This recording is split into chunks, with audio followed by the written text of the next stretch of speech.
세상에 속하지 않은 그리스도인, 이러한 큐티 제목으로 말씀을 나눕니다. 오늘 18절에 보니까 세상이 너희를 미워하면 너희보다 먼저 나를 미워한 줄 알아라, 그렇게 이야기합니다.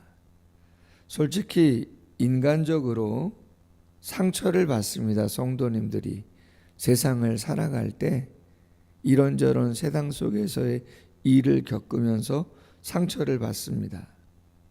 모든 면에 부담을 가지게 되어집니다. 그런데 그것은 본질적으로 우리 개인의 어떤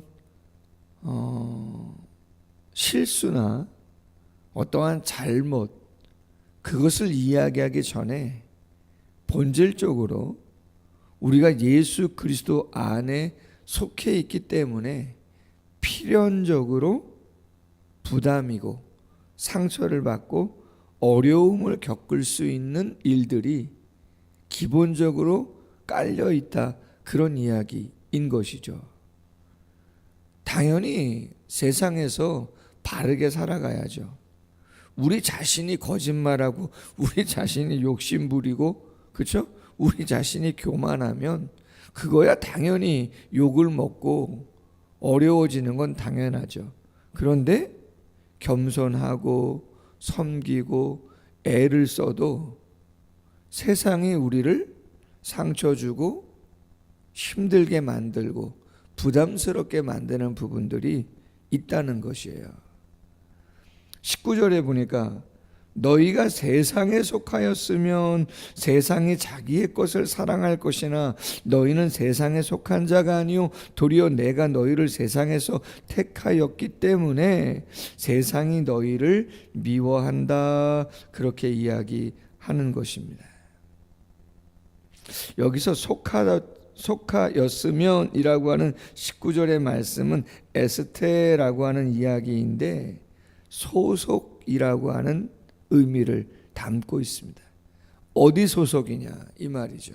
어느 공동체에 속해 있느냐, 누구 밑에 있느냐, 누구 명령을 따르는 거냐, 그런 이야기인 거죠. 어제 그 사랑그림 작은 도서관 관련해서 저희가 감사하게 작년에 도서관 평가를 받았습니다. 재작년 4월 달에 설립을 했는데 재작년 1월 달부터 12월 달 통계를 가지고, 저희는 1, 2, 3월 통계가 없잖아요. 설립이 재작년 4월이니까 재작년 1월 달부터 12월 달에 통계를 가지고 평가를 받는 건데 C등급 받아도 잘하는 거라고 앞서가는 분들, 도서관 관계자들이 얘기했는데 뭐 턱걸이지만 B등급을 받았습니다. 그래서 뭐 정량평가, 정성평가 수십 페이지 되는 보고서를 보고 했더니 평가를 잘 받아서 지원금을 받습니다. 그 지원금은 A등급은 600만 원, B등급은 500만 원, C등급은 400만 원, D등급은 300만 원을 받습니다. 네, 저희가 이제 한 500만 원 정도를 받게 되어지는데 절차가 여러 가지가 있습니다. 뭐 많은 서류를 준비하고 또 인터넷에 들어가서 그 재정, 나라 돈이기 때문에 1원 하나 허투루 쓸 수가 없고 저희들 마음대로 막 쓸 수 있는 것도 아닙니다. 쓸 수 있는 항목들이 다 정해져 있고 영수증 다 첨부하고 인건비로는 쓸 수가 없는 것이고 여러 가지 그런 항목이 있는데 거기에 절차가 많이 있어요. 들어가서 가입하고 뭐 여러 가지. 제가 그걸 하면서 거기에 뭐가 돼 있냐면 기간 아이디가 있어야 되고 기간명이 있어야 되고 여러 가지가 있어야 됩니다. 그게 입력이 돼야 데이터가 나옵니다. 어떤 일들을 했는가. 근데 거기에 보면 저희가 처음으로 그걸 하는 거기 때문에 기간의 설립 목적이 뭐냐, 연역이 뭐냐, 활동했던 그런 주요 사역들이 뭐냐, 이런 걸 다 쓰게 돼 있습니다.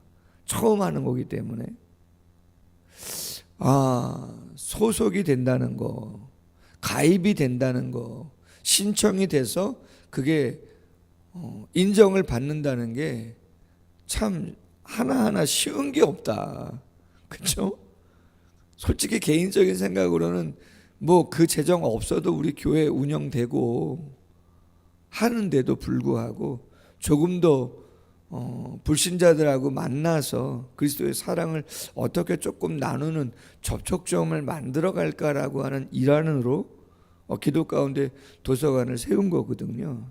근데 그걸 하면서 보니까 속한다, 가입한다 라고 하는 것이 그런 것이구나. 가입하면 거기 절차를 따르고, 그렇죠? 뭐 이런저런 것을 같이 가야 되는 것이죠. 여러분, 우리가 세상을 살아가지만 세상에 속한 것은 아니라는 거예요. 우리는 예수 그리스도에게 속해 있다는 거죠. 법도 상위법이라는 게 있습니다. 똑같은 법 같지만 상위법이 있는 거죠. 최고의 법은 헌법인 것처럼 신자가 이 세상을 살아가면서 지켜야 할 세상의 규범들이 있지만 상위법이 있습니다. 최상위법이 뭐겠습니까? 하나님의 말씀인 것이죠. 당연히 국가가 있는 것이고 공동체가 있는 것이지만 신자가 세상을 살아가는 데 있어서 가장 중요한 진리와 규범은 하나님의 말씀인 것입니다. 제가 설교 시간에 말씀드렸습니다. 요새 정치가 시끄럽습니다. 뭐 여당이 어떻고 야당이 어떻고 대통령이 어떻고 여당 대표가 어떻고 무슨 뭐 헌법재판소가 어떻고 수많은 얘기가 있습니다. 여러분, 교회가 이런저런 이야기 할 수 있겠죠. 그러나 여러분, 교회는 그런 거에 대한 이야기 하는 곳은 아닙니다. 목사가 개인적으로, 성도님들이 개인적으로 이런저런 이야기 할 수 있으실 겁니다. 왜? 당연히 할 수 있겠죠. 그러나 교회가 공적으로 할 수 있는 것은 무엇인가? 세상 앞에. 저는 그렇게 생각합니다. 하나님의 말씀에 위배된 것들이 있다면 그것은 목숨 걸어도 되는 것입니다. 우리 선배들도 다 그렇게 했습니다. 신사참배, 그건 하나님의 말씀에 위배된다. 아무리 지배하는 그러한 일제가 한다 할지라도, 공산당이 아무리 그런 일들을 한다 할지라도 하나님 말씀에 맞지 않는 것이면 그건 목숨 걸고 얘기해야 되는 것이죠. 깃발 들고 나가도 되는 일들이에요. 그러나 하나님의 말씀에 위배되지 않고 세상의 법에 이런저런 일이라고 한다면 그것도 위배되면 안 되겠지만 논의하고 있고 결정이 나지 않은 것이라면 쉽지 않은 이야기들인 것이죠. 그리고 그 과정 속에 표현하는 것들이라든가 많은 것들이 그리스도인이라고 한다면 표현도 잘 하셔야죠. 여러분, 고린도서 13장에 사랑은 어떻게 나오죠? 사랑은 무례히 행치 않습니다. 사랑은 절대 무례히 행할 수가 없는 것입니다. 왜요? 내가 하나님의 형상으로 지음받았다면 저 사람 또한 하나님의 사랑으로 지음받은, 내가 그리스도의 피로 씻음 받았다면, 그렇게 소중한 존재로 하나님 앞에 여김을 받았다면 상대 또한 그렇게 그리스도의 십자가의 사랑으로 용서함 받은 소중한 사람임을 알기에 절대로 과격하게 무례히 행동할 수 없는 것입니다. 아멘. 내가 경건하지 않을 때, 내가 죄인이었을 때, 내가 원수였을 때 영적으로 하나님이 나를 사랑했다라고 한다면 저 사람 또한 연약하고 죄인이고 하나님 앞에 원수됐다 할지라도 하나님의 사랑을 받을 수 있는 사람임을 안다라고 한다면 그렇게 가볍게 일방적으로 그렇게 상대에 대한 그러한 모습들을 과연 진짜 보일 수 있는 것인가? 다시 한번 생각해야 되는 것이죠. 쉬운 이야기는 아닙니다.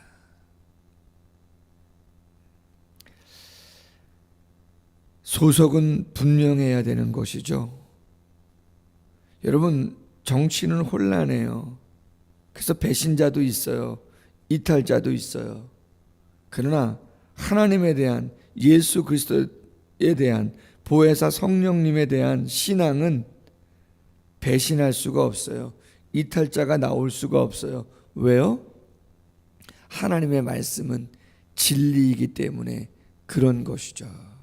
완전한 것이기 때문에 그런 것이죠. 예수님이 요한복음 16장 33절에서 이것을 너희에게 이르는 것은 너희로 내 안에서 평안을 누리게 하려 함이라. 세상에서는 너희가 환난을 당하나 담대하라. 내가 세상을 이기었노라. 성도가 세상에서 고난을 당하는 것은 필연임을 이야기해 주고 있는 것이죠. 베드로전서 4장 12절 이하 말씀에서 말씀합니다. 사랑하는 자들아, 너희를 연단하려고 오는 불시험을 이상한 일 당하는 것 같이 이상히 여기지 말고 오히려 너희가 그리스도의 고난에 참여하는 것으로 즐거워하라. 이는 그의 영광을 나타내실 때에 너희로 즐거워하고 기뻐하게 하려 함이라. 아멘. 불시험을 세상 속에서 그리스도인은 필연으로 당할 수 있다는 거죠. 왜요? 소속이 그리스도 안에 있기 때문에. 우리는 우리가 죄인임을 고백하잖아요. 죄송하지만 복음을 전하다 보면, 본질 가운데 나아가다 보면 모두가 죄인이라고 이야기를 하게 됩니까? 안 하게 됩니까? 하게 됩니다. 가진 자나 배운 자나 힘 있는 자나 죄송하지만 모두가 죄인임을 이야기하게 됩니다. 근데 공중권수 잡은 그 사단의 하수인들은 그거 인정하고 싶지 않습니다. 내가 왜 죄인이냐? 나보다 못한 사람이 얼마나 많은데, 내가 얼마나 잘났는데 받아들이고 싶지 않습니다. 그러다 보니 이런저런 불편하고 어려운 그러한 일들 생길 수밖에 없는 것이죠. 예수님 말씀합니다. 내가 너희에게 종이 주인보다 더 크지 못한다 한 말을 기억하라. 요한복음 13장 16절에서 완전한 순종을 강조하실 때 이 말씀하셨습니다.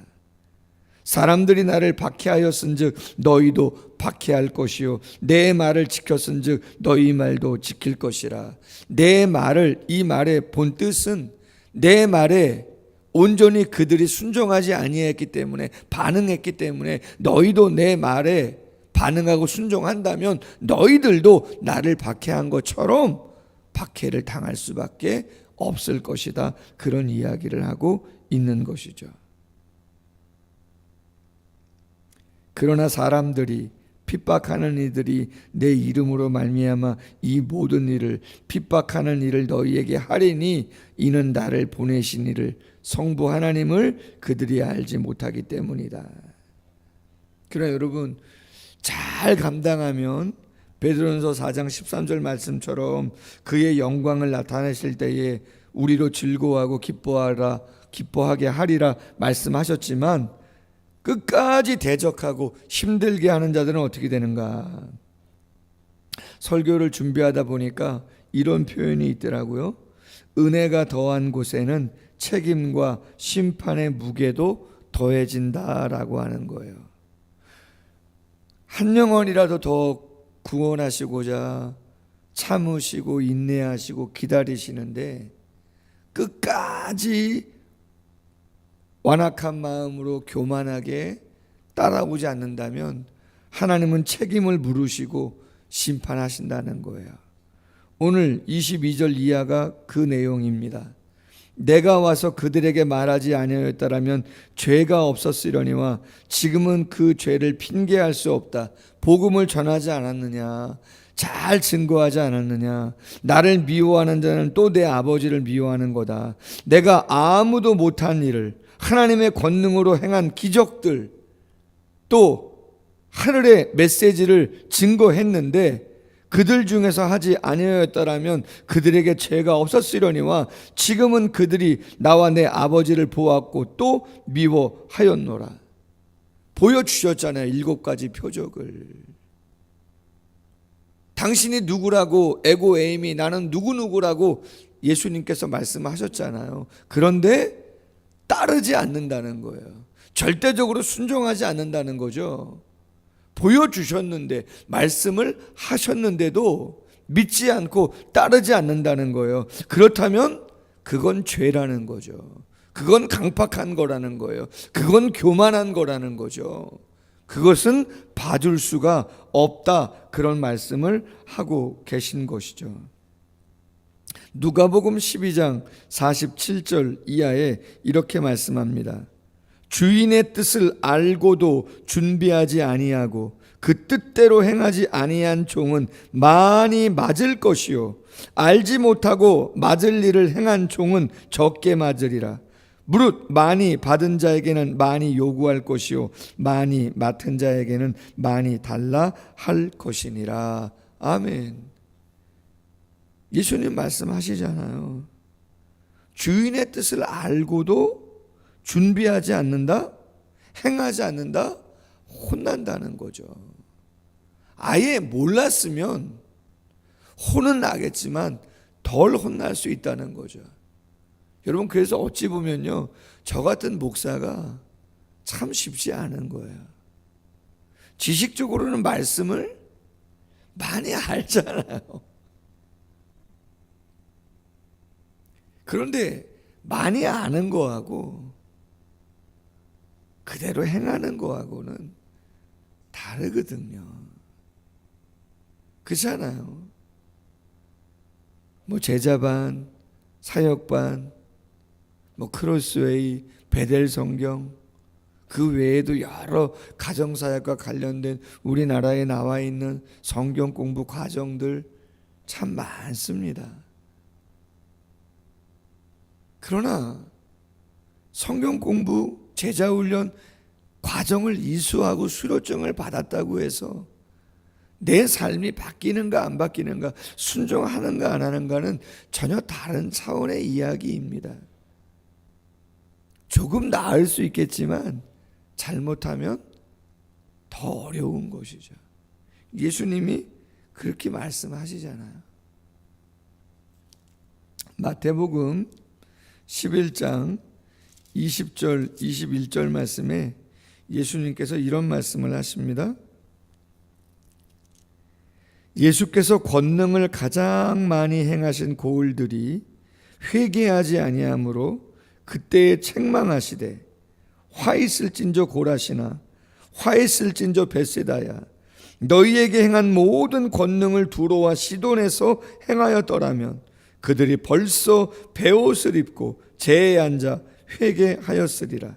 내가 너희에게 이르노니 심판날에 두로와 시돈이 너희보다 견디기 쉬우리라. 아멘. 은혜인 것은 분명한데, 하나님의 능력인 것은 분명한데, 다른 사람들은 저같이 그렇게 큰 은혜를 받지 않았어도 더 열심히 더 잘하는 사람들도 있다는 것입니다.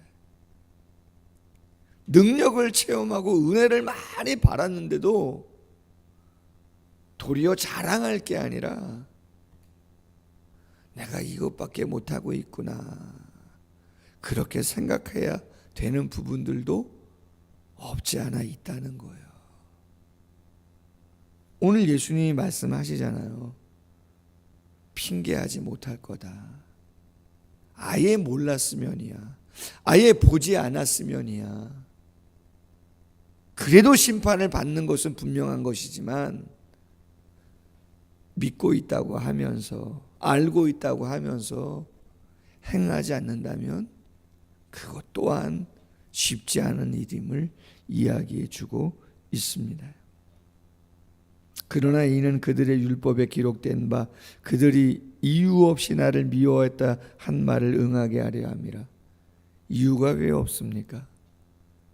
영적인 세력이 사탄이 그 하수인들이 교만하고 완악하니까 예수님을 뒤에서 핍박하라고 조종하고 있는 것임을 우리는 알고 있는 거죠. 그러나 26절 이하에 보니까 보혜사 진리의 성령이 오실 때 예수님이 어떤 분인가, 그분의 말씀의 능력이 무엇이었는가를 온전히 드러낼 때가 있는 것이다.